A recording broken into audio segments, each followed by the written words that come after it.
Well, thank you very much, Richard. So I'm going to get right into it and have the panelists all come up, and I'll introduce you one by one. So Paul, you're up first. So we've already introduced you, so why don't we have you head up? Then we're going to have Cherise Burda. She's the Executive Director of the City Building Institute. So why don't we have you join us on stage? Prior to assuming this role, Cherise was the Ontario Director of the Pembina Institute, a leading energy think and do tank. Now there's something I aspire to. We do the thinking, they do the doing. We also have Sal Guatieri. Sal is a senior economist and director at BMO Capital Markets. His main responsibilities include analyzing and forecasting the U.S. and Canadian economies, housing markets, interest rates and exchange rates, and you'll see him on TV and newspapers all the time. Then we are joined by Sheena Sharp. Sheena is a principal at Cool Earth Architecture. She has considerable experience in housing design, and she worked for 16 years at Young & Wright Architects. And take a look at their portfolio at Cool Earth. It's some pretty cool stuff. Ted Tsiakopoulos is a senior economist at CMHC, at CMHC's Ontario regional office, and he leads a team of analysts responsible for forecasting and analyzing local housing markets and conditions across Ontario. He's a master's degree in economics from York University, and he's also studied at the London School of Economics, which in my opinion, it's not just because I'm also a grad of the LSE, has one of the best real estate and urban economics programs in the world. So we're very glad to have your view here. So what we're going to do is we're going to go from, we're going to start with Cherise and then head on down the rest of the panel. Paul's already had a chance to speak, so maybe we'll come back to him in the Q&A. So we're going to start with just a few quick opening remarks from each person, but we really want to make sure that this is a conversation. We're going to just, like a talk show, Jerry Springer style, hopefully without the fights on stage, but good pointed questions from the audience. So Cherise, we'll start with you, and then 1 or 2 minutes each. Great, thanks. Ben had suggested that I speak a little bit about housing affordability based on the Crombie report. I'm sure many of you have been following David Crombie and his team of experts released their report. They were tasked by the province to look at the planning, the land use planning framework, and make recommendations for its 10-year review on how it could be improved and upgraded. And that landed on Monday. And I think that it's a really interesting document, and you can look at it through the lens of affordability.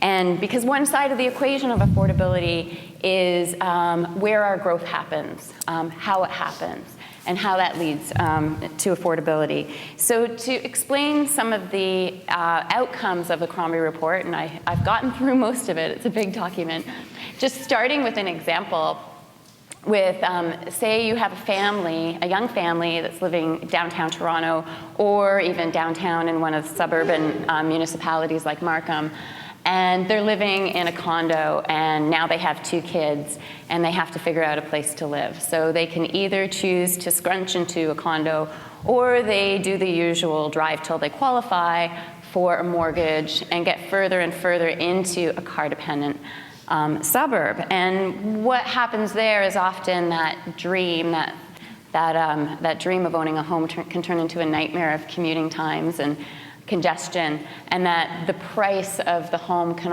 often negate the savings on the sticker prices we know. So this gets into the report where you might have an adequate shelter, which is the 3-bedroom home in the outskirts of Oshawa, which fits the needs, but it doesn't fit the needs of where they actually live. And so you end up having to put transportation costs and location and time costs onto that. Or they move closer to where they work and they end up getting a higher sticker price where they have to pay more. So things like that I thought were really interesting in terms of your report. Now, the Crombie panel recommendations are many, but central to that is the call for complete communities and for municipalities to provide a mix of housing types. which could suit different housing or different family sizes and different income levels, and to intensify, bring more housing to the urban footprint area, and particularly create densities along transit. That is really important because the more that you can locate homes next to transit or close to transit, families can get rid of one car, and that can add minimum $200,000 to the lifetime of their mortgage and increase affordability. And the other things that the Crombie report suggested was to remove the barriers of intensification.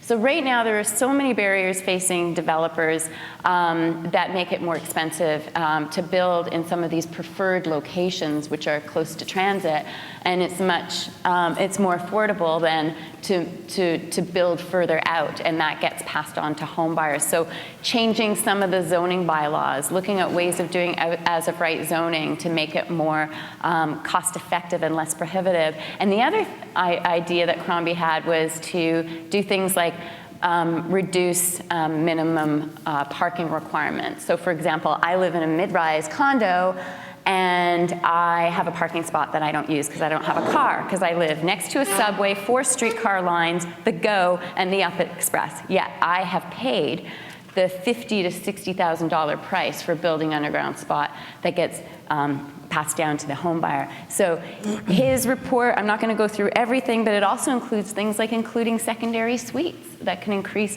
affordability within the current urban fabric for people. And so finally, I'll just say we'll see what happens if much of this makes its way into the provincial amendments. Great. Sal, any quick remarks to open up? Yeah, we recently did a study on affordability in this area, Toronto and Vancouver, and not surprisingly, we found that it's pretty bad, and it's going to get worse if interest rates ever go up in this country. If you look at a typical family looking to buy just a bungalow in Greater Toronto, they're looking to spend close to half of their gross income on housing-related costs.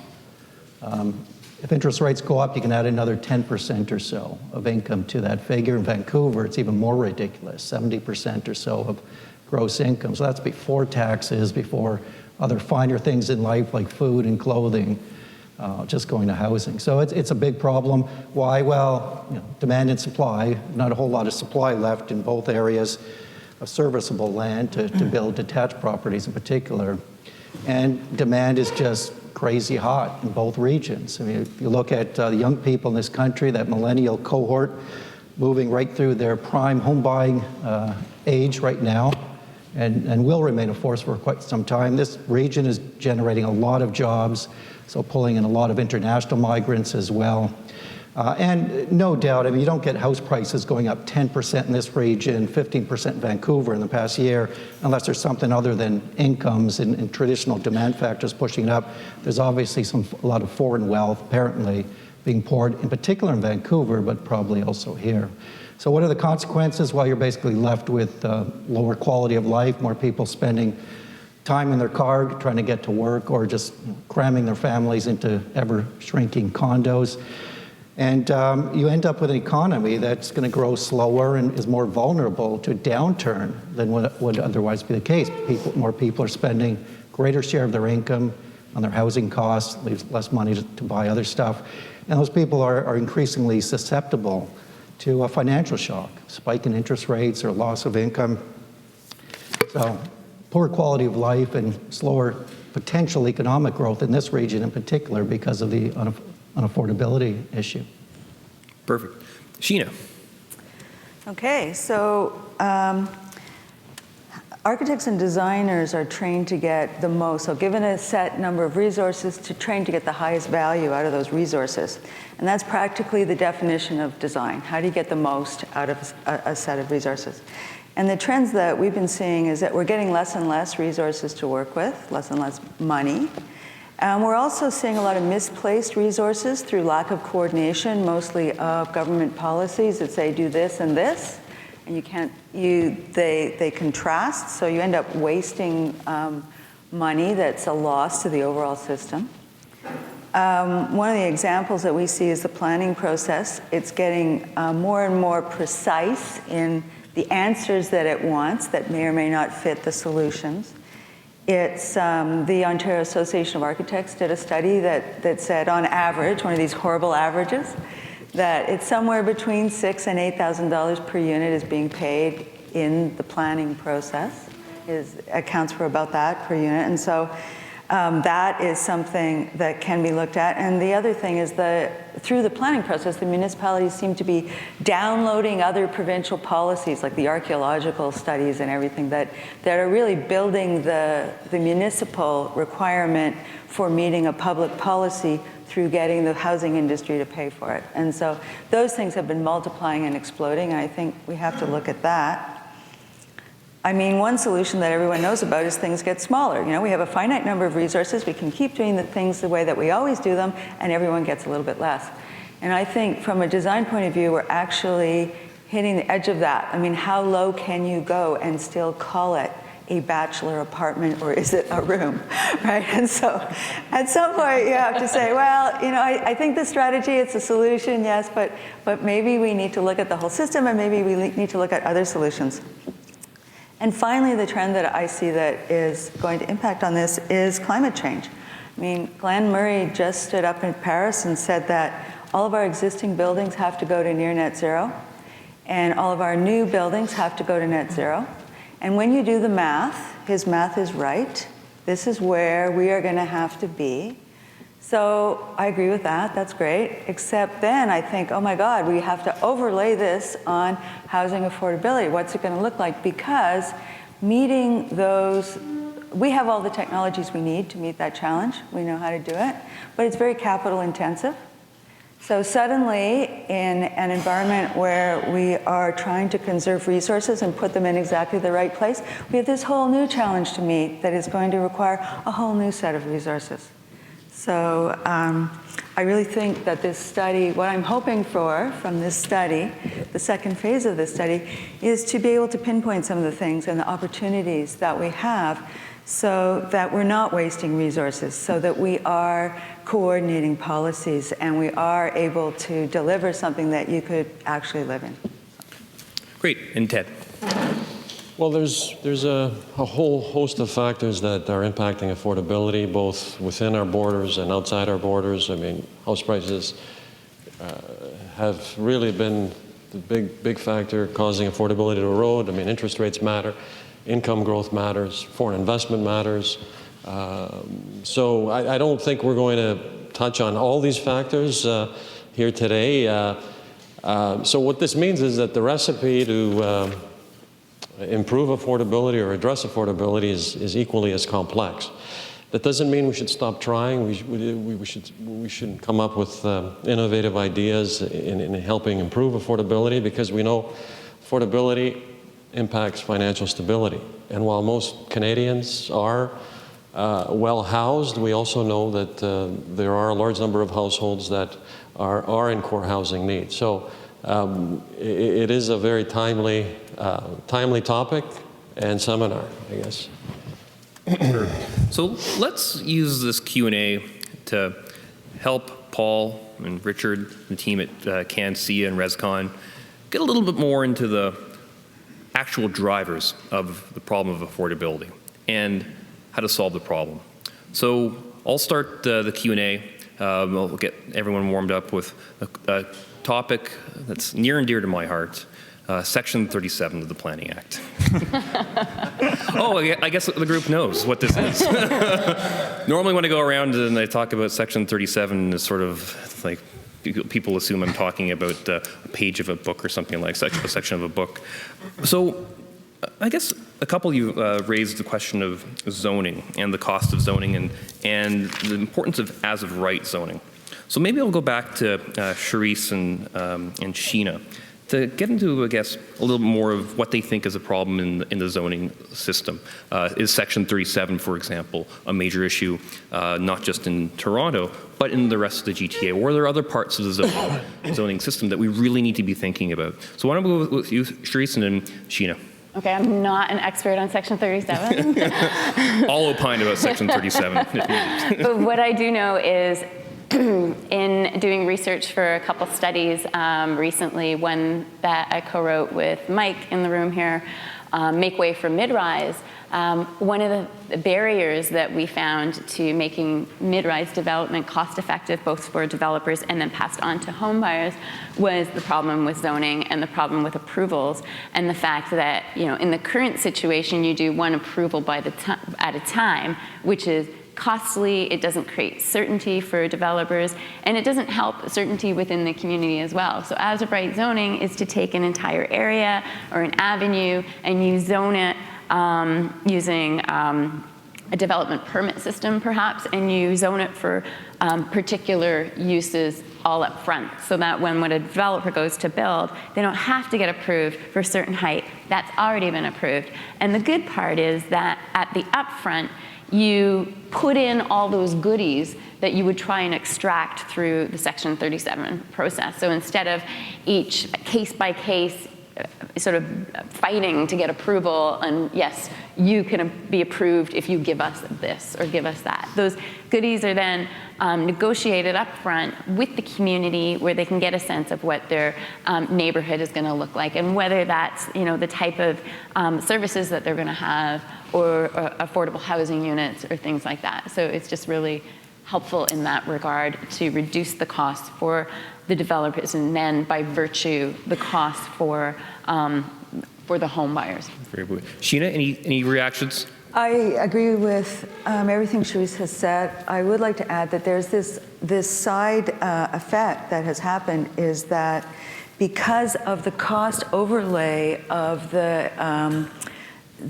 property by project fight, it's essentially driven small and mid-sized developers out, because and small and mid-sized projects out, because you cannot amortize. They use the same system for small projects and big projects, and you cannot amortize and compete in the market if you're paying $200,000 for a 12-unit project and $200,000 for a 30-unit project. Like it doesn't work. And so creating this sort of certainty whereby you're saying everything under this line, just go for a building permit. Very good. Like, you're good. That, I think that will unlock some of the properties that are platted, like the Danforth. Like the Danforth has 16-foot lots in some parts of it, right? So you can wait for a while and you can pull them all together, or you can figure out how to enable smaller developments to greater heights. I mean, I think that the DPS, if it ever makes it through the processes, could have an effect. Okay. So I think it's important to maybe distinguish between these sort of bottom-up affordability issues and then the top-down. Maybe we can split those out, where thinking about sort of the top-down affordability issues, I think about CMHC policy or anything that the Bank of Canada has to deal with. And I'd be in trouble if I didn't give a shameless plug for the C.D. Howe Institute, where just this morning we put out a paper looking at the affordability issues, and in particular the debt issues that you're seeing in a lot of Canadian municipalities, Canadian regions. So I encourage you all to take a look at it. But it gets into CMHC rules. And it's really about the question of are people making the right choices? And so I want to ask Sal a question. And it relates to the question of what the Bank of Canada governor recently said in Peru, when he said that borrowers and lenders are the first line of defense. Now, they bear the ultimate responsibility for their own decisions at the individual and firm level. And it's not the role of monetary policy to protect individuals from making bad choices. So what do you think about macro-prudential policy, Bank of Canada or CMHC policy in dealing with affordability? Is that the right tool?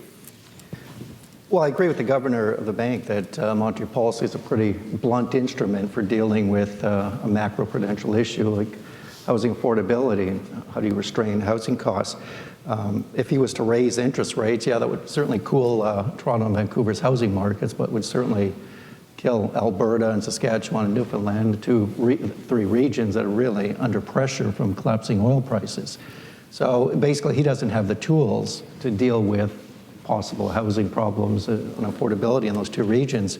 So really, it does come down to other policymakers the government, CMHC, OSFI, to tighten up the lending rules to make sure that people are buying properties at ever higher prices in those two cities. They're not biting off more than they can chew, not just at today's rates, but when interest rates eventually go higher. So speaking of policymakers, Ted, any question about that you're able to think through the answers on what CMHC can do or what CMHC has done that has really helped housing affordability?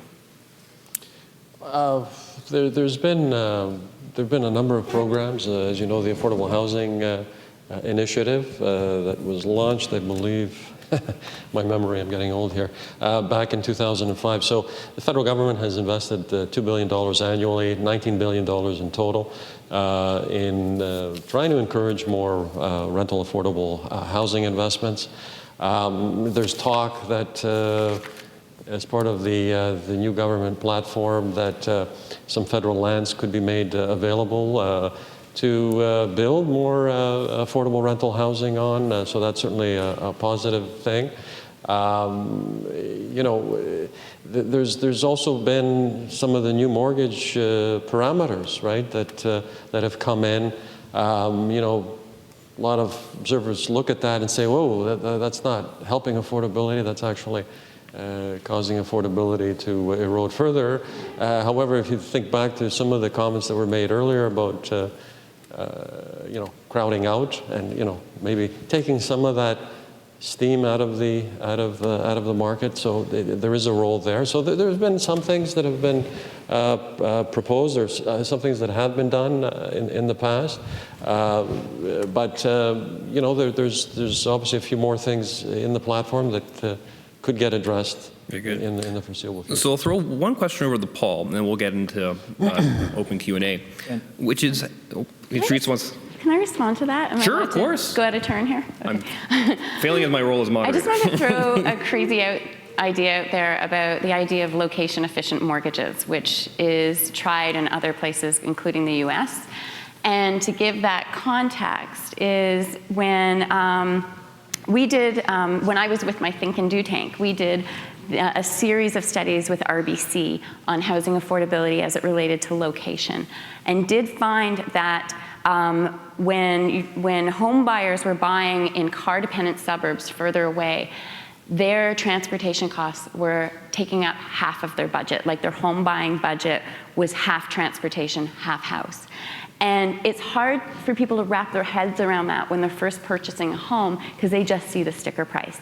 And even in a perfect world where we get rid of those zoning barriers and we get more affordable homes and we get more mixed types, we're still paying a lot, you know, marginally more for our homes in more location efficient neighborhoods than we are, say, in the further suburbs. But something like a location efficient mortgage would take into account not owning a car, or only having one car, or what they could factor in, they could use the same model we did to factor what the location costs were. And that could work both ways. If you're buying a house further away and it's really cheap, but you have to run 2 cars really far distances, those are things that could be taken into account of how the mortgage assessment process is done. Just wanted to add that. I'll encourage folks to think up those questions and start the mad dash to the mics that we have set up. So I'll pose this question to Paul about these sort of top-down policy issues and bottom-up policy issues. Where how are you able to think these through in the computations of everything from macroprudential policy, Bank of Canada policy, CMHC lending policy, to things like intensification targets? That's something that we see so important in the growth plan.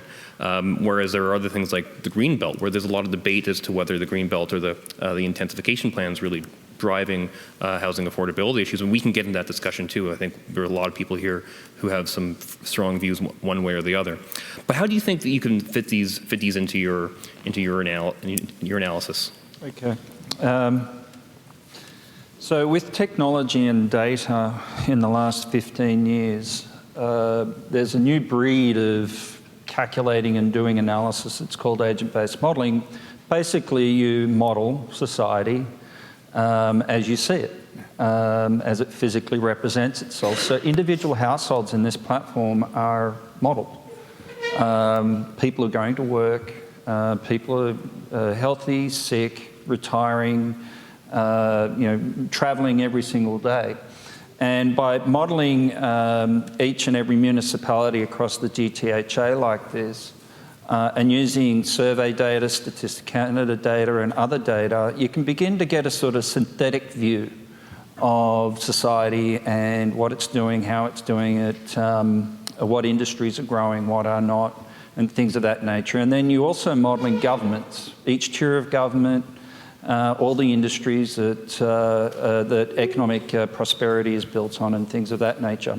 So by modelling each household individually, you're able to pick up on all the differences between households and essentially what they're trying to achieve and things like that. And then, of course, you've got the supply side that gets modelled in there. So you have residential construction showing up and creating different kinds of housing units and dwellings and what have you. And the reason why you do that in a computer simulation is because then you can run experiments. And the simulation starts to teach us about certain insights. And so, where do you build a highway? Well, then the simulation starts to teach us how people might use that highway. Or you can run different policies in terms of amortization periods in mortgages and things like that. And you start to see how people might end up using that. And so it's very much you've used the top-down, bottom-up. It's very much about treating people for who they are and not telling them what to do within a computer environment. And they teach us that amongst all these individual decisions, what sort of behaviour emerges out of the simulations.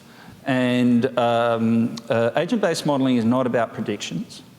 It's really about getting insights about unintended consequences and things of that nature. Very good. So we hope that in 6 months' time, we will be in a position where we can actually run some fairly complex simulations that end up having all these various disciplines stitched into them. It's very difficult to do under traditional thinking because when you're top-down modelling, you're trying to come up with a view of how the whole system behaves. And that's beyond us. It's too complicated. So instead, you actually start to treat it bottom up. And hopefully in that way, we can begin to run experiments to understand what discipline seems to be affected the most and everything else. The last point on land and greenbelt, just to give you an idea of the interconnectedness of the issues. So for some people in the room, it's all about land and service land and things like that, and that'll solve the affordability problem. And that we don't know the extent that that could solve the affordability problem. I suspect that the solution is there's not going to be a silver bullet.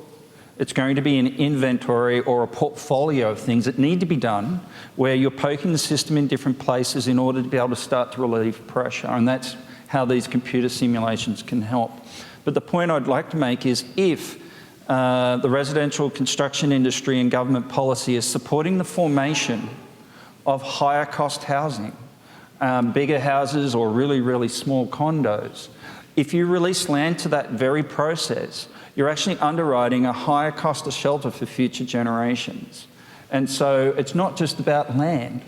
It's about getting other policies that as land is actually opened up or is made available, what are the other policies to make sure that society gets the biggest bang for their buck out of that land? Very good. So we'll open up to the audience for Q&A, and I'll use my moderator's prerogative to say anyone who has questions about zoning, the growth plan, or development charges or other costs that cities are imposing on development and housing, you get first dibs in the line for food. So, but in general, the panel, I'm sure, is open to questions of all stripes. I know that we had one question remaining from the previous panel. So I'll open it up. Again, we have mics, so feel free to go right up to those mics. Perfect. And introduce yourself, please. My name is Brooke Sykes. I'm curious about, like, on the topic of there's a greater or growing number of households engaging in financially risky, like, lending behavior. I've heard in kind of response to that it's like good debt, that if you don't put 20% down, you have to get CMHC insurance, that the credit scores of these people are very high. Like, what's your feeling about that? Like, how financially risky is it? And because I've heard that in comparison to the US, it's actually like people with good credit, good debt, or they're insured, or they have 20% down. Yeah.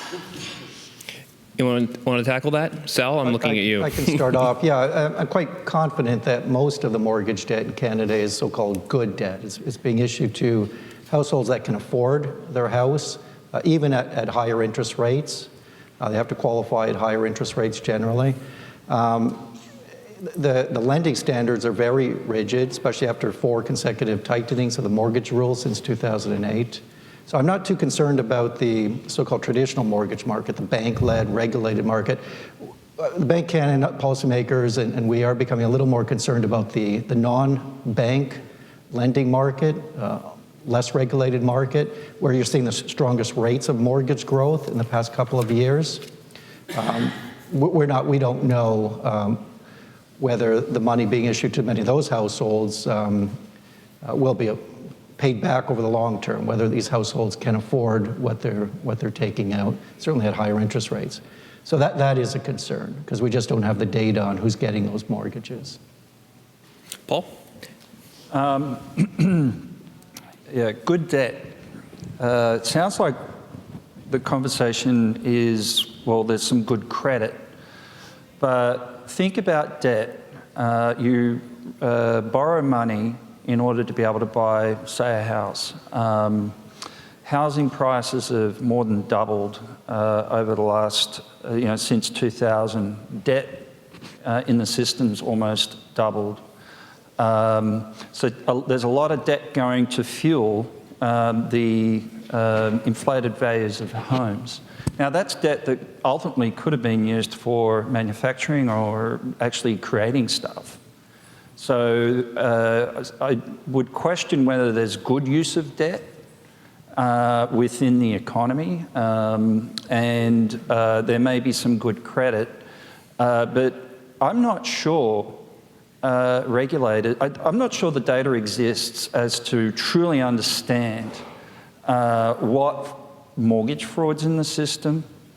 You might be getting statistics and you might be saying, yeah, this looks like good credit and everything else. You won't know until interest rates start to move, inflation starts to move, or job losses start to occur. We've just spoken about needs and wants and very complex behaviours around housing. Like there's this whole FOMO, like fear of missing out as well, and complex behaviours like that. So, I'm a little cautious about talking about, the good credit that's in the system. Now, having said that, Sol's right, it's the bulk of the debt within the system is more than able to be carried by many of the households. But in the US, it's 24% of the US mortgages were subprime. Now in Canada, no one really knows what subprime looks like. If you can look at the commentary, like 5% or what have you. We just spoke about 26% of households are under significant pressure. But then the whole private lending, or whether there's credit unions and things like that, it's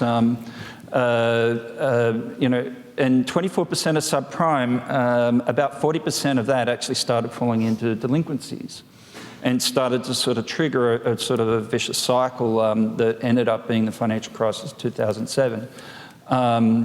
So I will be interested, and I'd prefer to actually do these experiments in a computer platform and understand sort of the firmness of the ground that we're standing on, as opposed to actually doing a real life experiment of actually seeing interest rates go up and actually seeing the market sort of struggle.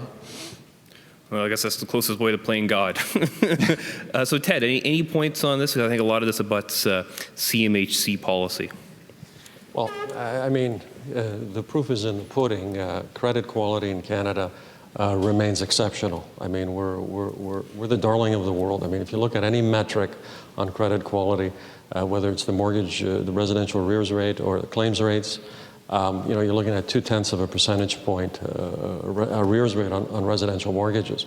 So that looks at the past, right? But yeah, are there some risks in the system? For sure, and Sal sort of touched on it. The unregulated side is growing. It's not a big share of the pie, but it is growing. But if you look at CMHC's portfolio, you've got pretty high credit scores. You've got the average mortgage, the share of home equity in those mortgages is running at about 45% at current market values. So you put all the pieces together, and it looks like lenders in Canada have been fairly prudent. On average, they've done a very good job underwriting these mortgages. It's not perfect, but we've done a fairly good job vis-a-vis perhaps, some other jurisdictions around the world. One last thing I want to say is be careful with this debt to income comparison, right? We hear it sort of quoted, overused, overabused kind of thing. The debt to income is sitting at 164%, and we hear a lot about how much debt has grown. Well, assets have grown at a faster rate. So if you take the debt to asset ratio, it's not looking too bad.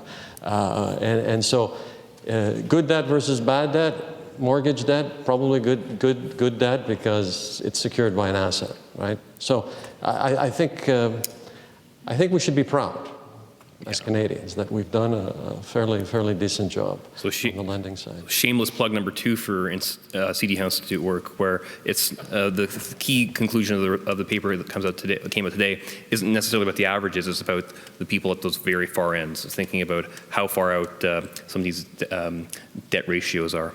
So I guess I'll pose a question to the audience about, this is a fairly experienced room, lots of folks in the housing industry. What do you think are some of the issues driving affordability? If ideas yourself, pose them to this group. This will all be helpful for figuring out. Yes, we have a question there. My name is Philippa Campsey. I work with the University of Toronto and also the Neptis Foundation. And I'm very much interested in how the model responds to time and changes over time. And the particular change that I'm thinking of is the aging of the population.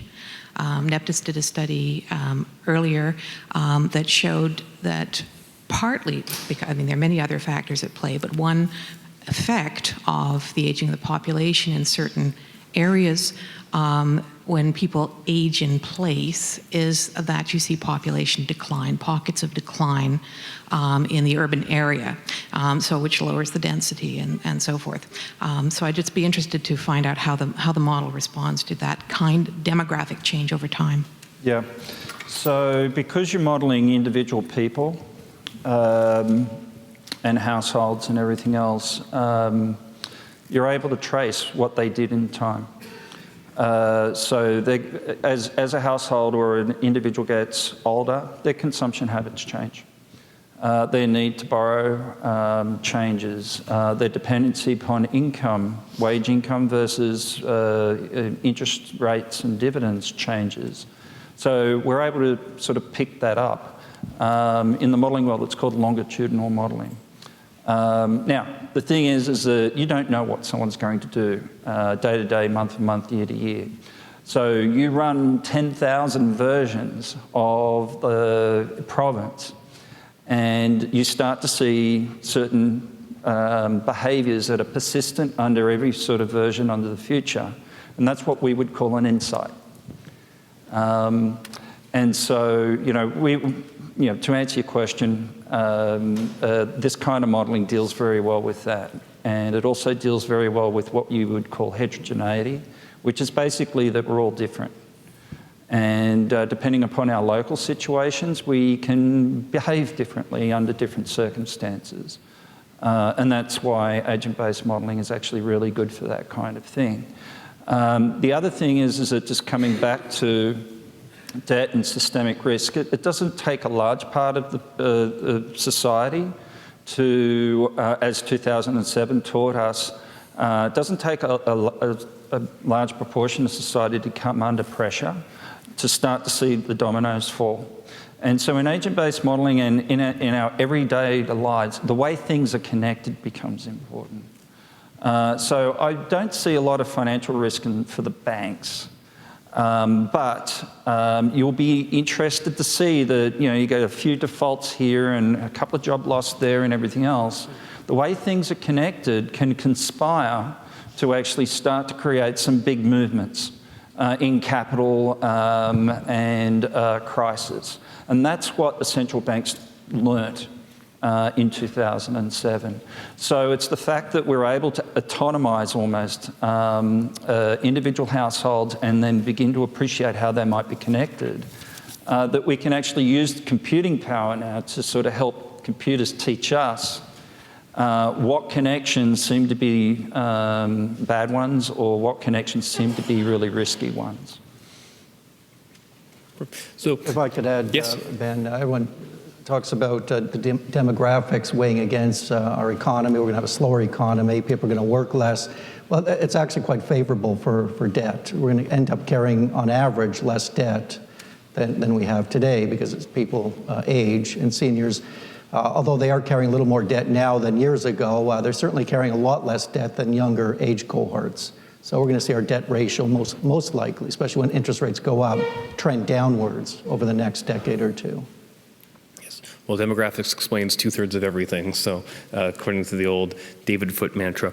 Any other questions out there? We've got about 15, 20 minutes left for questions, so I'll turn over the mic. Mike Collins, the Ontario Home Builders Association. My question's more directed at Ted, but perhaps anybody could answer. The true affordable housing in this region is essentially we're sort of relying on the purpose-built rental that was built in the 50s, 60s, and 70s in this region, and due to changes in tax policy and some other reasons, we essentially stopped building purpose-built rental in the early 1980s. There's been a huge renewed interest in the last couple years, and there's a number of major projects that have just got underway in the City of Toronto. So I'm wondering from CMHC's perspective or anybody else on the panel, are you seeing this as sort of a blip along the way, or are we at the start of a paradigm shift in terms of the housing being built in the region, and what does that mean for affordability? Tax policy, who wants to tackle that one? Well, I can address what we're seeing and why. I don't see it as a blip. I actually see it as a response to, the affordability challenges out there. If you look at rental vacancy rates in the province of Ontario, they peaked in 2004, and they've been trending down. So the market, is making choices, right? The demand for lower cost alternatives has been growing. I honestly thought we would have seen that response a little earlier, but we're now starting to see more private sector interest in building rental, and it's not just in Toronto. We're seeing it across the country. We're seeing signs of it. In the second quarter of this year, we had the most purpose-built rental starts that we've seen since the early 1990s. So no, I don't see that as a blip. I see it, as a response to some of the challenges on the affordability side, and probably will continue. So I think Mike hit a very important point that we don't think about enough in Canada. It's the major drop-off in purpose-built rental housing in Canada, and in particular in urban areas of Toronto, and the long-term implications this could have for the housing stock. And I'm thinking in particular in about 20, 30 years from now, where if you have condo boards that are kind of like herding cats and trying to bring everyone together for any sort of long-term rehabilitation, where you're gonna have a free riding problem where no individual owner or owner of a rental unit is going to want to take on these costs, whereas an individual corporation that would be able to take on these costs and benefit from the investment would take on those costs and rejuvenate their housing stock. Is there any among the panel any further thoughts about this big long-term gap in our housing market of purpose-built rental? Well, there's no surprise why we saw such a prolonged period of stagnation in purpose-built rental construction. Rent controls are largely to blame, according to many analysts. But we are seeing an upturn now. Why? Because demand for housing in general is very strong in Toronto and Vancouver. And the demand for that type of product is very, very strong from pension funds in particular. They need to match long-term liabilities with an asset that generates a nice rate of return, consistent rate of return. And that demand is only greater now in this low interest rate environment. And basically no one sees that changing anytime soon. So it fits the bill perfectly. And it helps solve the affordability problems in those areas. Sheila?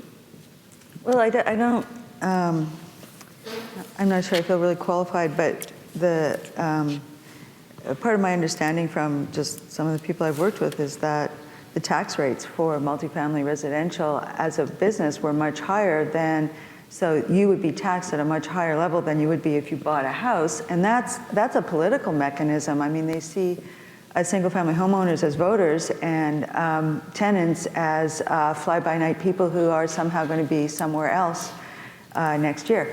And I think that issue is actually what drove the condo market, and a lot of our condo market we know is non-purpose-built rental, and with a governance system that is Byzantine at best, and as you pointed out, is not really conducive to long-term building maintenance strategies. And so I more see that as a failure of the system that we've had, and hopefully we can get out of that. Yeah. So thank you, Sheena. Any other questions? We have one there and then another. So full disclosure, I got a sneak peek of this report, and so something that was very clear is the connections and how complex affordability is. I think everybody can clearly see the involvement in the link to transit and infrastructure. When I look at construction, I look at residential, I also look at ICI construction. ICI construction to me means jobs and business investment. And so I don't know if anyone on the panel wants to opine the link between housing affordability and how that might incent or disincent companies when they're deciding where to locate jobs, different, to opine on kind of that theme. So I'll start that because we at the CD House Institute on Monday had a major event looking at the question of transit and what gets built and where. One of the things that transit planners don't think about nearly enough is the very nature of how cities work, which is that the benefits of co-location, benefits of being all together in one place are really important for businesses. Why do you think an event like this happens in person? The technology to run these sorts of things by WebEx is absolutely there. There's that intangible benefit of being able to see each person face to face. And those are the sorts of benefits that transit enables, and not enough transit means fewer conferences like this. It means fewer specialized jobs, lower incomes. It also means that people aren't going to be able to go to the Blue Jays, for example. And fewer people going to the Blue Jays means fewer people buying season tickets, and that means that we're not going to be able to sign a replacement for David Price. And that means no World Series. Any other thoughts on the interconnection between transit and business? Yes. Cherise? Yeah, just more about the whole issue of transit and where it's built and how it's built. And largely it gets built on political decision-making rather than on other types of business case analyses, which is why you often see dearth of transit in more low-income neighborhoods. So we know through research that has been done in the past that there are giant areas in sort of the northeast and the northwest, which aren't properly served by transit. And that creates a whole other issue of affordability where there's a dependency on a car, which they might not be able to afford in order to get to these jobs, and they're 2 hours in traffic trying to work 3 jobs and things like that. So I think that there's not only a need to build more rapid transit infrastructure throughout the region to all income places, but there's also a need to bring the growth and the development to where the transit exists and where our transit is being built. So the province is investing billions of dollars in rapid transit infrastructure over the next 10 years. And not a lot of those transit lines currently have enough density to even support a subway line or an LRT. And so there's more work to be done. The more we can build homes close to transit and in these urban neighborhoods where there's walkability, where you can ride your bike, where you can hop on transit, the less we need to build homes in the far-flung communities where we're talking about issues of Greenbelt, for example. So I am hopeful for some of the Crombie recommendations in order to intensify around transit, because we are squandering. Sheena mentioned the Danforth. That's one land use crime. There's a number of others throughout the region. And the University line, which is now being extended, only one, or all of the stations, current stations, except for one, don't have enough density to support even a bus. So we'll go Sheena, then we have a question there, and then Frank has a question as well, and one more over there. Sheena? I'd just like to point out, Neptis wrote a great report on evaluating the Metrolinx plans and the density associated with them. And there was one thing that kept being said, and that was that, of course, this line has to go in with coordinated urban design policies. What those were never kind of outlined, but you know, if I can be rude, I would suggest that the province shouldn't be giving out any money to any municipality for any transit line until they can prove that they have the planning processes in place that will open up those development corridors. And otherwise, like, we'll put it somewhere else. The question, and we'll go to Frank for the question after that. Michael Steele from ResCon. Got sort of probably something everyone can take a look at. Part of the conversation that's going on here, unfortunately, because we don't have the report from Paul in its finality, still is based on old premises and conversations. And I'm curious, and Sheena touched on it, here we have a couple of ministries in the government, energy, environment and climate change, all have their own sort of areas they want to see fixed and changed. I don't hear people talking to one another. So my real question is, and Sheena had indicated, you know, there's costs involved. There's capital-intensive costs. If you want a net zero home, you're probably talking about an added cost of $60,000 to $80,000. That's some people's estimates. It may be less, it may be more, but certainly there's a capital cost. How do you pause the conversation? One, to get people talking to one another so things aren't done in isolation, because it all affects affordability. How do you pause that conversation and you don't ram ahead and do things in isolation, which will certainly have, as we've seen in the past and we will see in the future, a lot of unintended consequences? How do you get that message to all levels of government? Sheena? Any thoughts on that? And Paul? I think that there are some glimmers of hope with the Ministry of Environment and Climate Change in that they are trying to reach out to pull things together. I think, though, that initiatives like this, I'm involved in several initiatives, one being, for example, the Toronto 2030 District, which is trying to get the private sector to address some of these problems and in conjunction with the public sector to get some kind of a voice. And so here we are. We know that the housing affordability is broken. And we as the private sector, I mean, the Ontario Association of Architects is supporting this study financially, the next phase of the study financially, because we know that it's really important. So we in the private sector are actually getting together. And this study, I think, will outline some of the policy problems, and we'll be able to push back to them and say, you know, here's a problem here, you're making us go in this direction. Here's something here, you're making us go in that direction. Shall we do something different? And maybe I put too high hopes on this, but that's what I hope the outcome of this will be, is a coordinated policy framework where we can deliver what people need within that framework. So Paul, we'll go to you, and then we'll have some quick questions, and then we'll close up. So Paul? So from a systems point of view, the status quo has to become so intolerable and uncomfortable that the system either adapts or it dies. Unfortunately, we could be proactive, but that just doesn't seem to be the way that we've historically operated. So you'll actually start to see the system break, that every now and then you'll have an event that is going to be that aha moment, and you need to capture that and run with it.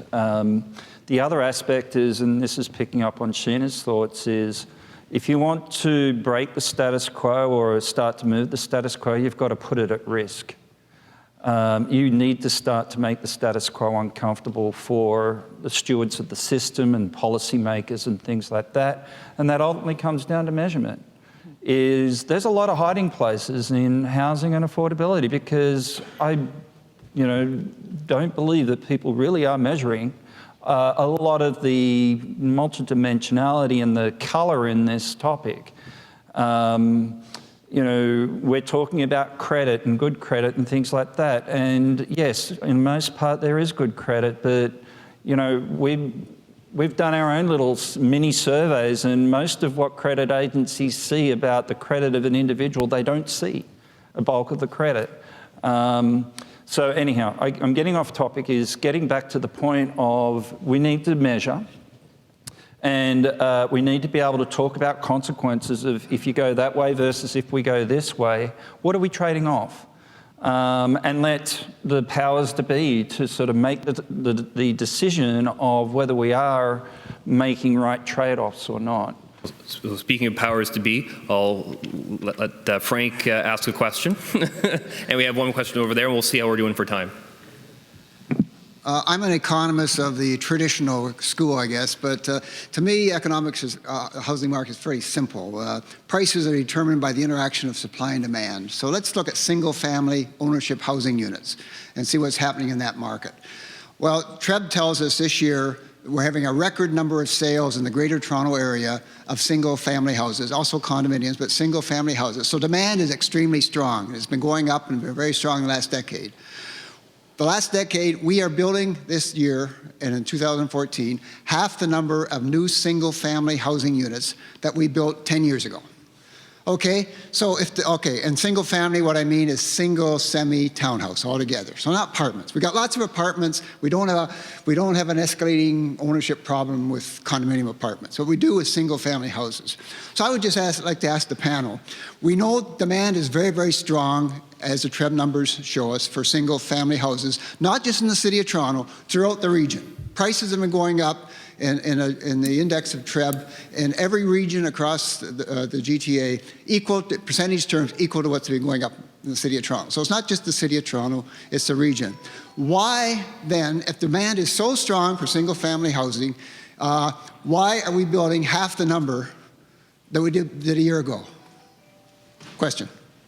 Any thoughts, Sal? Well, the main reason we're building a lot fewer single-family homes because they're just so costly for most families to buy now, unless they're willing to move out to the outer reaches. Why are they more costly? Well, because the demand is so strong and the supply of those units is so limited.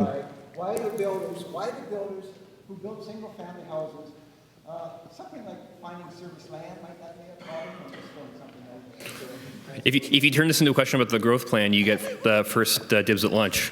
I see where this is going, yeah. The growth plan, unlike some people who have concluded the growth plan doesn't affect house prices. It does affect house prices. There's no question about the green belt growth plan, plus infrastructure. I mean, we've got lots of designated land, but it's not in the approval process where it can be put on the market as service lots. So it's no good to say, as Crombie does, we've got enough land for 30 years designated with the White Valley, so we've got it.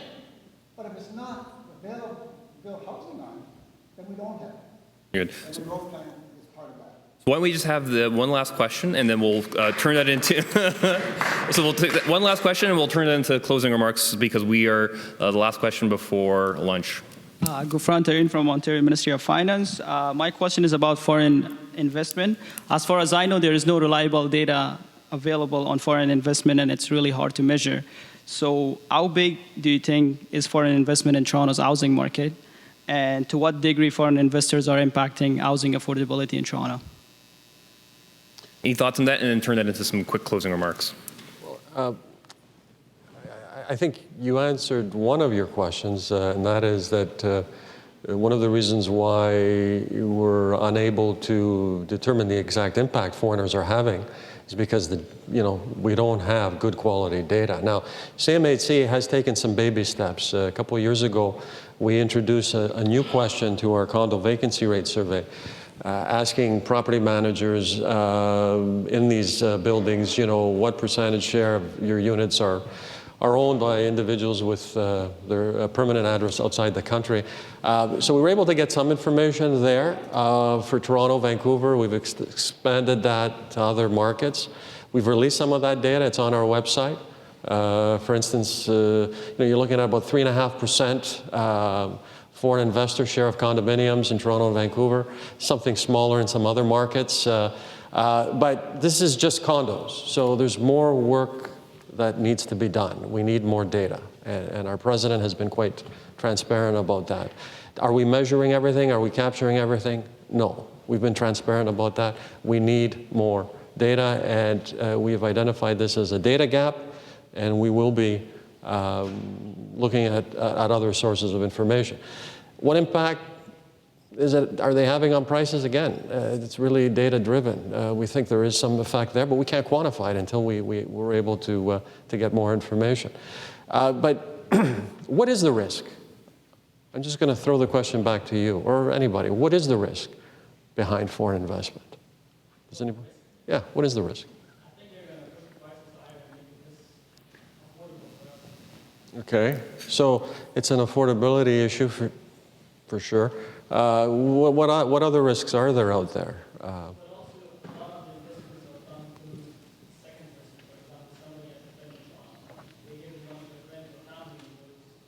Can you use the mic? Yeah. Well, I personally believe because a lot of these investments come through a family member or a friend who's Canadian citizen, while the person who invests is not a Canadian citizen. So then the investment comes in as a domestic investment while it's actually a foreign investment. You know what I mean? I feel like foreign investors should be taxed on a different tax bracket than domestic investors. So we're going to leave that as a statement rather than the question. Turn that into some closing remarks. Quick closing remarks from everyone, please. Sheena? Okay. I have high hopes. I think that this is. I feel as sort of a participant in the industry, as a design participant, that it's the system itself that's not letting us do things, and that a really good close look at the system just might enable us to actually deliver a lot more to our economy. So that's my hope for this. Sal, anything quick? Yeah, I think we need to take a hard look at what we're building in this region in particular. I mean, prices wouldn't be going up 10% in this region if we were building too many houses, so that's not the problem. We're not building too many houses or even condos. The problem is the type of things that we're building. I mean, we're building too many homes on the outer reaches of the GTA, and we're building a lot of condos as well. Why? For the affordability, because of the affordability challenges. Well, the simple solution is to build a lot more, 3-story row houses. I mean, New York's been doing that, Copenhagen, Paris for decades. It fits the bill perfectly for many families, for the space and the location. Build them along transport lines, subway lines in particular.